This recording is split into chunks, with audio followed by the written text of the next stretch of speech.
તો સાબરકાંઠાના સમાધાનના કાર્યક્રમમાં સીએમના કાર્યક્રમમાં વિલંબ થઈ શકે છે। સીએમના આજના ગોધરા અને અમદાવાદના કાર્યક્રમ।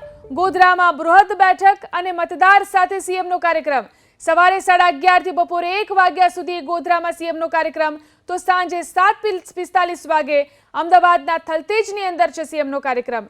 થલતેજ વોર્ડની સોસાયટીઓ ચેરમેન સેક્રેટરી સાથે સીએમનો સંવાદનો કાર્યક્રમ, તો રાત્રે 9 વાગે બોપલ ગુમા વોર્ડ પર સીએમનો સંવાદ કાર્યક્રમ। તો આ તમામ કાર્યક્રમોની અંદર વિલંબ થઈ શકે છે। જે રીતે સાબરકાંઠાનું સમાધાન કરવા માટે સીએમ હવે વચ્ચે પડ્યા છે, સીએમના કાર્યક્રમની અંદર વિલંબ થઈ શકે છે। પ્રચારના કાર્યક્રમોની અંદર વિલંબ થશે। આજના ગોધરા અને અમદાવાદના કાર્યક્રમોની અંદર વિલંબ થશે। ગોધરાની અંદર બૃહદ બેઠક અને મતદાર સાથે સીએમનો કાર્યક્રમ યોજાવાનો છે, તો સવારે 11:30 થી બપોરે 1 વાગ્યા સુધી ગોધરામાં સીએમના કાર્યક્રમો છે। સાંજે 7:45 વાગે અમદાવાદના થલતેજની અંદર સીએમનો કાર્યક્રમ છે।